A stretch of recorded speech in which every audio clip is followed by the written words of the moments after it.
In today's video, I'm going to teach you how to add a Chase debit card to Apple Pay. By the end, your card will be ready to tap and pay anywhere Apple Pay is accepted, right from your iPhone. This walkthrough is simple and clear, and I'll point out what to expect on each screen so nothing catches you off guard.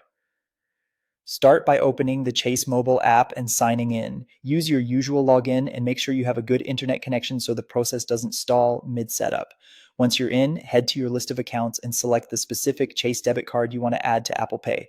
If you have multiple cards, double check you're picking the right one, since the name and last four digits will carry over to Apple Wallet. On the cards page, scroll down until you find the section labeled Digital Wallets. Tap it to see your available wallet options. From the list, choose Apple Pay. This tells Chase which platform you're adding to and helps streamline the next steps. You may be asked once again to select the Chase debit card you want to add. Go ahead and confirm the same card. From here, just follow the on-screen instructions.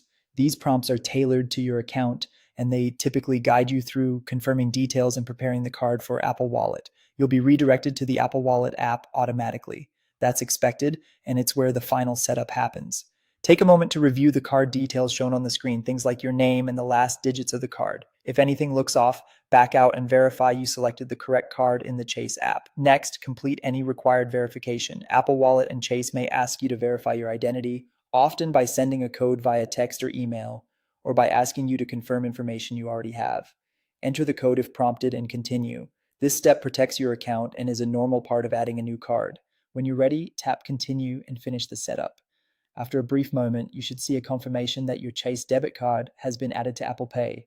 At that point, it's ready for purchases in stores, in apps, and online, wherever you see the Apple Pay logo. That's all there is to it. Once completed, your Chase debit card will be added to Apple Pay and ready for purchases.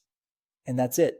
If you found this tutorial helpful, don't forget to like this video and subscribe to my channel for more Apple Pay tips and tutorials.